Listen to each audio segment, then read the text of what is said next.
नमस्कार, NMF news पर आप सभी का बहुत स्वागत। मैं हूं आपके साथ अभिषेक पुंडी। लोकतंत्र की खूबसूरती यही होती है कि लोग चुनते हैं, लोगों के बीच से चुनते हैं और लोगों के लिए ही चुनते हैं। लेकिन ये जो आखिरी वाली बात है, लोगों के लिए जब नेता चुन लिए जाते हैं तो बहुत कम नेता ऐसे होते हैं जो इस बात को याद रख पाते हैं कि हां, उन्हें लोगों के लिए चुना गया है। ऐसे ही व्यक्तियों में से या फिर ऐसे नेताओं में से एक नेता है असम के मुख्यमंत्री हिमंता बिश्वा शर्मा, जो अक्सर अपने लोगों के बीच जाते हैं, उनकी समस्याओं को सुनते हैं, समाधान करते हैं। मतलब वो अपने आसपास एक घेरा तैयार नहीं रखते हैं, वो आसपास अपने लोगों को नहीं रखते हैं जो लोग ग्राउंड से लाकर रिपोर्ट उनको दें। वो खुद ग्राउंड पर जाते हैं, वो खुद लोगों के बीच जाते हैं, उनसे उनकी समस्याएं जानते हैं और उसका तत्काल प्रभाव से निस्तारण भी करते हैं। ऐसा ही एक एग्जाम्पल अब फिर देखने को मिला। दरअसल लक्ष्मी पूजा की असम में बात थी और यहां कहा जाता है कि बिजनी लक्ष्मी पूजा होती है, जिसकी इजाजत लोग मांग रहे थे कि आधी रात तक करने की परमिशन दी जाए। हालांकि प्रशासन की तरफ से एक समय सीमा तय की गई थी, लेकिन जैसे ही लोगों ने खुद अपने मुख्यमंत्री को इस बारे में बताया तो मुख्यमंत्री ने तुरंत अपना फोन निकाला, तुरंत संबंधित अधिकारियों को फोन किया और आदेश दिया कि बिजली लक्ष्मी पूजा जब तक यहां के लोग चाहेंगे तब तक पूजा वो करेंगे। सनातनी उनका ये फैसला, लोग कह रहे हैं कि बहुत सनातनी फैसला उन्होंने लिया है। हालांकि कोई पहला सनातनी फैसला नहीं है, पहला हिंदुत्व के लिए यह फैसला नहीं है। इससे पहले भी वो तमाम ऐसे फैसले ले चुके हैं जिनमें उनका जो सनातनी रूप है वो झलकता है। तो चलिए शुरुआत करते हैं ऐसे ही उनके फैसलों से। सबसे पहला उनका फैसला है मुस्लिम बहुल क्षेत्रों में हिंदुओं को हथियारी लाइसेंस प्रदान करने का फैसला, जो अगस्त 2025 में ही उन्होंने दिया था। दरअसल असम में कुछ जिलों में जहां हिंदू समुदाय अल्पमत हो चुका है, ऐसे में एक उदाहरण के तौर पर एक गांव में जहां 30,000 मुसलमान रहते हैं और उस गांव में महज 100 हिंदू रहते हैं, तो मुख्यमंत्री ने घोषणा की कि सरकार हिंदू परिवारों को कानूनी रूप से हथियार लाइसेंस प्राप्त करने में पूर्ण सहयोग देगी। उनका तर्क था कि सनातन धर्म की रक्षा करना राज्य सरकार का कर्तव्य है, खासकर जब हिंदू परिवार कठिन परिस्थिति में रहते हैं। दूसरा उनका फैसला आया धुबरी जिले को लेकर, जहां शूट एंड साइट का आदेश दिया गया था, जिसे बढ़ाकर दुर्गा पूजा तक कर दिया गया था। यह भी अगस्त 2025 का ही फैसला है। दरअसल जून 2023 में धार्मिक तनाव के बाद जो रात को शूट एंड साइट का आदेश शर्मा सरकार की तरफ से दिया गया था, उसे दुर्गा पूजा तक जारी रखने का फैसला किया गया।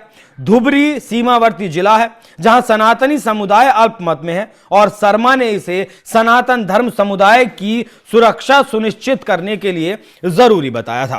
तीसरे उनके फैसले की बात करें तो असम विधानसभा में जुमे की नमाज के लिए 2 घंटे के ब्रेक पर रोक लगाई गई थी। यह फैसला था अगस्त 2024 का। शर्मा ने असम विधानसभा में जुमे की नमाज के लिए दिए जाने वाले 2 घंटे के ब्रेक को समाप्त किया। शर्मा ने साफ किया कि यह निर्णय हिंदू और मुस्लिम विधायकों की सर्वसम्मति से लिया गया ताकि विधानसभा की कार्रवाई सुचारू रूप से चलती रहे। विपक्ष ने इसे मुसलमानों के खिलाफ बताया, लेकिन शर्मा ने इसे सनातन धर्म के सम्मान और समानता के सिद्धांत पर आधारित फैसला कहा था। चौथे फैसले की अगर बात करें तो सनातन धर्म की रक्षा के लिए सांस्कृतिक और धार्मिक पुनरुत्थान अभियान उन्होंने चलाया था, जो 2021 से अब तक जारी है। 2021 में जो बाई इलेक्शन हुआ था, उसमें के अभियान के दौरान शर्मा ने घोषणा की कि वो असम में सनातन धर्म की पुनर्स्थापित करेंगे, जहां कई जगहों पर हरिनाम का जाप खो गया था। उन्होंने दर्राक जिले में अतिक्रमण हटाने के फैसले को जाति माटी भेटी, मतलब समुदाय भूमि हृदय की रक्षा और सनातन विश्व की बहाली बताया। भले ही इसे अंतर्राष्ट्रीय आलोचना मिली, वो कहते हैं कि 5 साल के कार्यकाल में वो असम के सभी क्षेत्रों में सनातन धर्म की विजय ध्वज फहराएंगे, जहां राम, कृष्ण और शिव के कार्यों को पुनर्जीवित किया जाएगा। 5वें फैसले की अगर बात करें तो शर्मा ने संविधान से सेक्युलरिज्म और सोशलिज्म शब्द को हटाने की मांग की थी। इन्हें पश्चिमी अवधारणाएं बताते हुए उनका कहना था कि ये शब्द इंदिरा गांधी के 42वें संशोधन से जोड़े गए, जो भारत की सनातनी सांस्कृतिक विरासत से मेल नहीं खाते हैं। तो ये कुल मिलाकर ऐसे 5 फैसले आपके सामने रखे हिमंता बिश्वा शर्मा के, जो उन्होंने सनातन धर्म को महत्व देते हुए लिए हैं, अपने प्रदेश को महत्व में रखते हुए लिए हैं। और जो ये फैसला लिया गया लक्ष्मी पूजा का, वो अगर आप छठा फैसला कहें तो कह सकते हैं। असल में ये बिजनी लक्ष्मी पूजा होती क्या है, अब वो भी समझ लीजिए। यह पूजा बिजनी में स्थित प्रतिष्ठित लक्ष्मी मंदिर में आयोजित की जाती है, जिसका निर्माण 1991 में हुआ था। इसका धार्मिक महत्व है कि यह अश्विन मास के शुक्ल पक्ष की पूर्णिमा तिथि को मनाई जाने वाली कोजागिरी लक्ष्मी पूजा का हिस्सा है। इस दिन भक्त देवी लक्ष्मी का स्वागत करने के लिए घरों को सजाते हैं और उनकी पूजा करते हैं। वार्षिक बिजनी पूजा और मेले का आयोजन इस प्रतिष्ठित मंदिर में किया जाता है, जो पूजा का एक प्रमुख आकर्षण होता है। ये पूजा धन की देवी लक्ष्मी को प्रसन्न करने और घर में धन धान्य का आशीर्वाद प्राप्त करने के लिए की जाती है।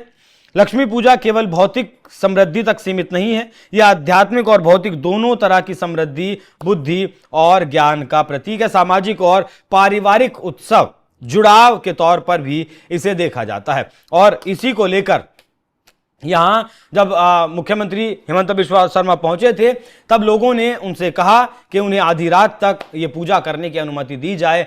तुरंत मुख्यमंत्री ने अपना फोन निकाला, संबंधित अधिकारियों को फोन किया, आदेश दिया कि जब तक लोग पूजा करना चाहें तब तक उन्हें पूजा करने दी जाए।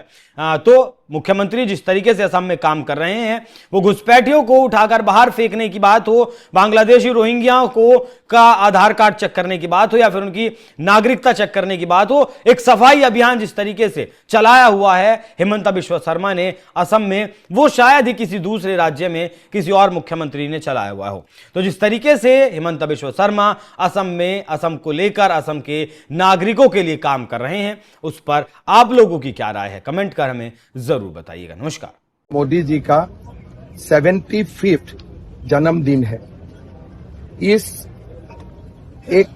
हमारे लिए ये बहुत गर्व की बात है कि हमारे प्रधानमंत्री जी देश को निरंतर सेवा कर रहा है और देश को एक विकसित देश का तरफ लेके जा रहा है।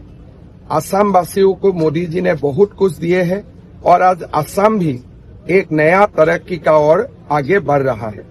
प्रधानमंत्री जी का 75 साल का जन्मदिन को सेलिब्रेट करने के लिए हम असम में एक 15 डेज का कार्यक्रम रखा हूं। इस कार्यक्रम का दौरान हमारा माता बहनों का हेल्थ का स्क्रीनिंग किया जाएगा, 26,000 कैंप लगाया जाएगा। हर असेंबली कॉन्स्टिट्यूएंसी में एक मेगा हेल्थ स्क्रीनिंग कैंप का आयोजन किया जाएगा। इसी जो हमारा सेवा पखवाड़ा है, इसी समय का बीचों में हम ब्लड डोनेशन कैंप करूंगा, निक्षय मित्र का शिनाख्त करूंगा। जो हमारा नया राइटर्स है उनको हम आर्थिक मदद करूंगा। 30 लाख माताओं को हमारा जो अरुणोदय योजना है उसमें शामिल करूंगा और उसी समय हम एक पेड़ माँ के नाम इस अभियान को भी हम लोग एक नया गति देने का काम करूंगा। हम पुनः एक बार असम वासियों का ओर से आशा करता हूं, माँ कामाख्या का आशीर्वाद से प्रधानमंत्री जी देश को इसी तरह सेवा करते रहेगा और भगवान उसको एक लंबा जीवन भी प्रदान करेगा। सर